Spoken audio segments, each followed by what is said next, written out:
কোন ভাষায় যে কথা বললে এই মাথামোটা যে আরবের অধিপতিরা আছে তারা বুঝবে, আর কবে যে বুঝবে যে নিজেদের শক্তিটাকে বিচ্ছিন্ন করা উচিত না। আজকে পশ্চিমাদের চোখ দিয়ে যখন আমরা দেখছি, তখন যাদেরকে শত্রু মনে হচ্ছে তারা কি আসলে আমাদের শত্রু?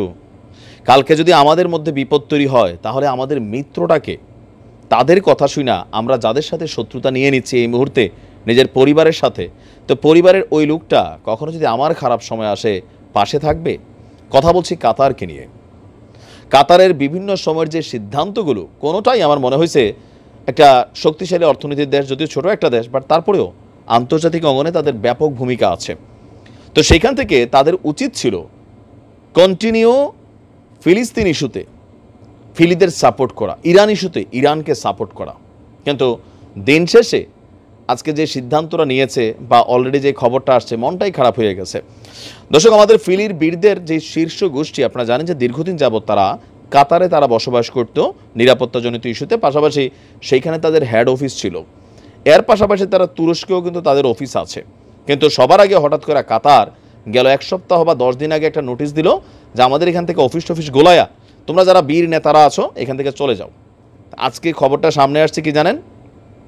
বীরদের যারা শীর্ষ নেতা আছে তারা অলরেডি কাতার থেকে তারা বের হয়ে গেছেন, তাদেরকে কাতার বের করে দিয়েছে।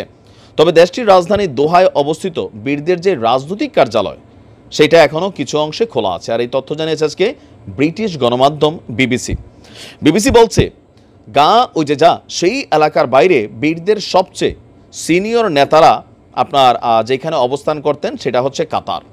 আর সেই কাতারে বসেই এতদিন যাবৎ আপনার দীর্ঘ যে যুদ্ধ বা পরিকল্পনা, এগুলো এখান থেকেও আপনার এলিট বা পলিট ব্যুরোর যারা সদস্য আছেন তারা এখানেই করতেন। কাতারের পররাষ্ট্র মন্ত্রণালয়ের মুখপাত্র বলছেন যে বীরদের অফিসের আর কোনো কার্যকারিতা নেই, কারণ কাতার ওই যে সেইখানের যুদ্ধবিরতি চুক্তিতে মধ্যস্থতা চেষ্টা স্থগিত করেছে। এখন এই যে যুদ্ধবিরতি দেখেন, জাতিসংঘের নিরাপত্তা পরিষদে যুক্তরাষ্ট্র বরাবরই ভেটো দেয়। তো যুদ্ধ চুক্তির মধ্যে যে চুক্তিগুলো আছে, একটা বাচ্চাও তো বোঝে যে চুক্তির যে শর্তগুলো এগুলো আসলে কার পক্ষে। তো কাতার বলতেছে পক্ষটক্ষ বুঝি না, আমেরিকা বস মানুষ বলছে তোমাদের উচিত রাজি হয়ে যাওয়া, তোমরা তো মরতেছই, তোমরা কেন যুদ্ধ করবার, তোমাদের পাওয়ার কি আছে, শোনো কথাটা বোঝো, যুদ্ধ বাদ দাও, তোমরা এইভাবে মিলা যাও।